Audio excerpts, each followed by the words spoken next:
So we're going to move on now, and we'll start with our first speaker. So our first speaker is Richard Dunne, who is head teacher of Ashley Primary School in Surrey, and his school does amazing things. I've visited a couple of times, amazing things with the curriculum and how they actually learn at the school, and I'll let him explain a little bit more about it.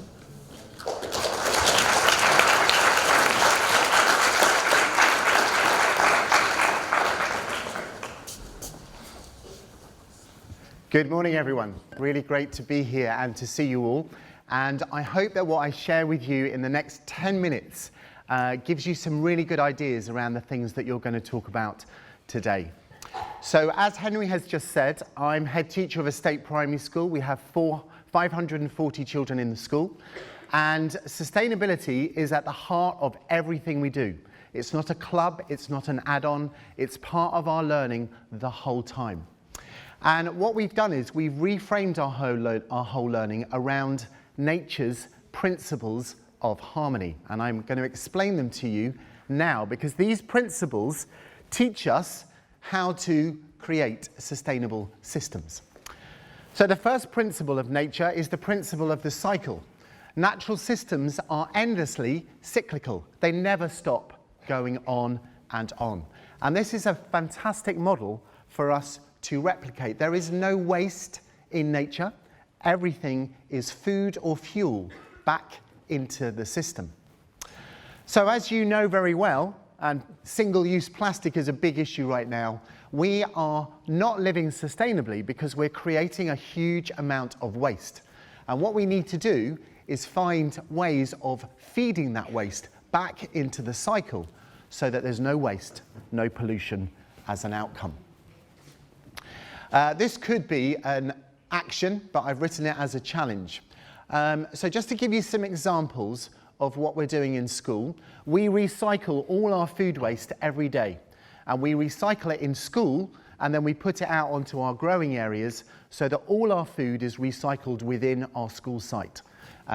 These children on the left do that by weighing our food every day. It's pretty smelly when it goes out, hence the peg nose. We've just done a beeswax wrap competition so that we can enclose our sandwiches, cover our bowls of food with beeswax wraps. And if you go to that website, you can see the designs that we've just created, and we're now sharing them with our parents. And we're doing a big promotion on bottles so that we don't use single-use plastic bottles. The second principle of harmony is the principle of interdependence, that we see in the world that everything is connected. So when we make a choice about something, it has a consequence. It might be a good consequence, or it might be a negative one. If we turn a light on and leave it on, we burn energy. That energy might come from solar panels, but it might come from fossil fuels. So all the time as we grow up, we need to think that nature is a sustainable system, and how can we also plan our actions so that they're sustainable. If you take the bee is a pollinator, as you all know. It pollinates flowers, and flowers become fruits. If the bees don't exist, we don't have a pollination process. We might have it from other insects, but a fundamental part has gone. So what that means in terms of food is buying or growing food that comes from a healthy source, not an industrial source where you spray food with pesticides.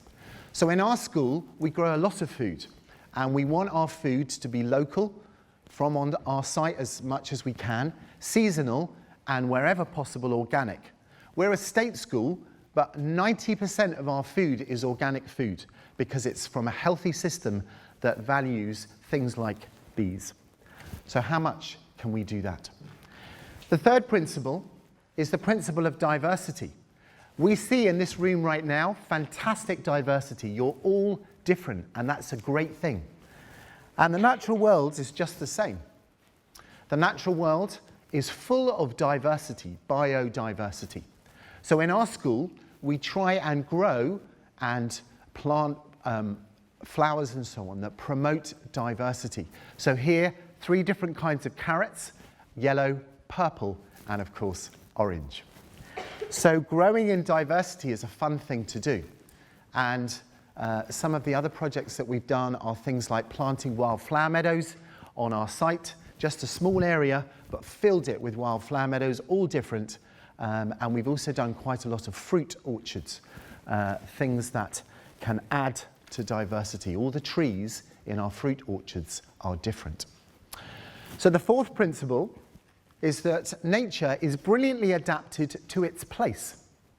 These penguins in Antarctica are perfect in Antarctica, but they wouldn't work in London. So we need to adapt our projects of learning, our sustainability projects, to our place too. To give you an example, at harvest time, our year sixes make seasonal soups with the vegetables we've grown. They make the soups and then they share them with older people in our community as part of our harvest festival. So if we want to really address sustainability, the best place to do it is in our schools and our communities. And linked to that, who are the people who can help us to make these projects work? This man here is called Daryl. He's a fantastic food grower and he has an allotment near our school. So we asked him to come and work with us, and now he coordinates all our food growing. He's in effect become our school gardener. So who are the people who can help you? The fifth principle is health. Natural systems, nature is healthy, and yet we've done an awful lot to make the world unhealthy. This man is a friend of mine. He's called Patrick Holden.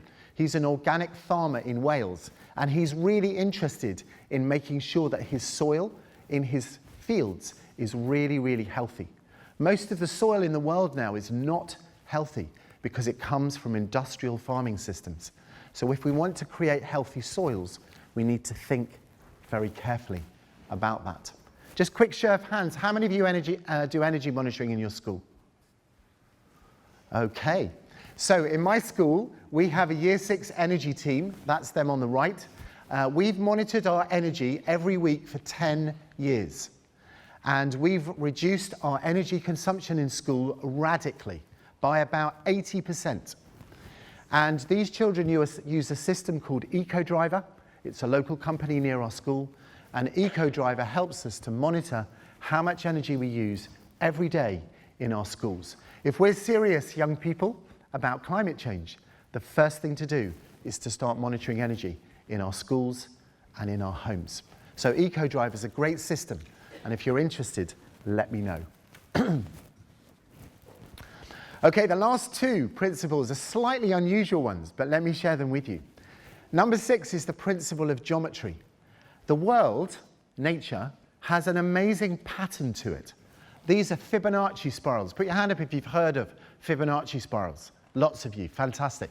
So Fibonacci spirals we see in nature. We see them in clouds, in ferns, in shells, and in fossils. But we also see them in us. If you curl up your index finger like that, it's exactly the same Fibonacci spiral proportion. We see it in our ear. It's the same spiral here, and we see it in the proportions up our arm. What this tells us is that we are nature. We are not separate from nature, we are it. And one of the biggest challenges with sustainability is we've separated ourselves from the natural world and we've forgotten that it's us. It's the same thing. So every week in school, we learn to draw the patterns of nature because it helps us to understand that the natural world exists around us and its patterns are around us, but they're also in us too. So it's a new way of looking at the world. The final principle is the principle of oneness, which basically says that all of these different principles are part of the same one whole. And when we understand that we are part of one whole, however we see that, then we come from a different place. So in all our busy lives, actually taking time to be still and quiet, some of you might do mindfulness, some of you might do meditation.